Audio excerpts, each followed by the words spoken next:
బీజేపీకి bumper offer ఇస్తున్నారంట Chandrababu Naidu గారు. Bharatiya Janata party ఇప్పటికే ఎంపీ స్థానాల విషయంలోనే పట్టుపడుతున్న నేపథ్యంలో, ఎందుకంటే ఆల్రెడీ నరేంద్ర మోడీ ప్రకటించారు 370 స్థానాల్లో గెలుపు గ్యారంటీ అనేది. ఎందుకంటే రాజ్యసభలో తమ బలం పెంచుకోవాలి, కేంద్రంలో ఎట్టి పరిస్థితుల్లో మళ్ళీ తామే అధికారంలోకి వస్తామని నమ్మకం ఉన్నా ఒక పెద్ద నెంబర్తో అయితే రావాలని అనుకుంటున్నారు.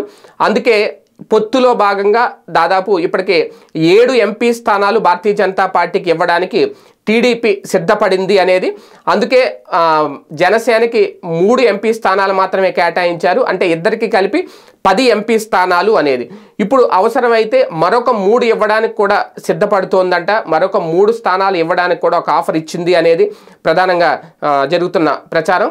తెలుగుదేశం పార్టీ అంటే టీడీపీ నుంచి 10 భారతీయ జనతా పార్టీకి ఆల్రెడీ 3 జనసేనకి అనౌన్స్ చేసేశారు. అంటే 13 స్థానాలు, మొత్తం 25 పార్లమెంటు స్థానాలకు సంబంధించి పొత్తులో భాగంగా 13 స్థానాలు వెళ్ళిపోతే ఇంకా 12 స్థానాలు ఉంటాయి. ఆ 12 స్థానాల్లో తెలుగుదేశం పార్టీ పోటీ చేయడానికి సిద్ధపడుతుంది అనేది. అసెంబ్లీ స్థానాలకు సంబంధించి పెద్దగా భారతీయ జనతా పార్టీ పట్టట్లేదు, కానీ తాము అడిగింది డబల్ డిజిటే అనేది. ఆ డబల్ డిజిట్ ఎంత అంటే, డబల్ డిజిట్ అంటే ఇంకా 99 వరకు కూడా డబల్ డిజిటే, కానీ అన్ని జరగవు. ఇప్పుడు ఉన్నవి 57 స్థానాలే. ఆ 57 స్థానాల్లో ఇప్పుడు 24 జనసేన కేటాయించారు కాబట్టి ఆ 57 స్థానాల్లో 10 స్థానాలు కేటాయిస్తారా, లేదంటే గతంలో ఇచ్చినట్టు 13 ఇస్తారా, అంతకుమించి ఎక్కువ ఇస్తారా అనేది క్లారిటీ లేదు. కానీ ఎంపీ స్థానాల్లో అయితే మాత్రం 10 గ్యారంటీగా ఇవ్వడానికి తాము సిద్ధంగా ఉన్నాము. అలాగే 6 కానీ 7 కానీ మాత్రమే అసెంబ్లీ స్థానాలు ఇచ్చే ఆలోచనలో ఉన్నాము అనేది తెలుగుదేశం పార్టీ నుంచి వెళ్ళిన ప్రపోజల్ అట. ఆ విషయంలోనే ఇంకా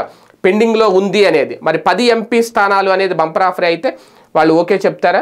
పొత్తులో భాగంగా నిజంగా 10 ఎంపీ స్థానాలు కనుక బీజేపీకి ఇస్తే అంతమంది ఎంపీ అభ్యర్థులను పెట్టి గెలిపించుకునే ఛాన్స్ ఉంటుందా? కేంద్రంలో పూర్తిగా కేంద్ర పరిపాలన మీద, మోడీ గారి పరిపాలన మీద, కేంద్ర ప్రభుత్వం మీద పాజిటివ్గానే ఉన్నారు కాబట్టి దేశవ్యాప్తంగా ప్రజలందరూ 10 ఇచ్చినా చాలా సునాయాసంగా గెలుచుకునే అవకాశం ఉంటుంది అనేది బీజేపీ ఆలోచన.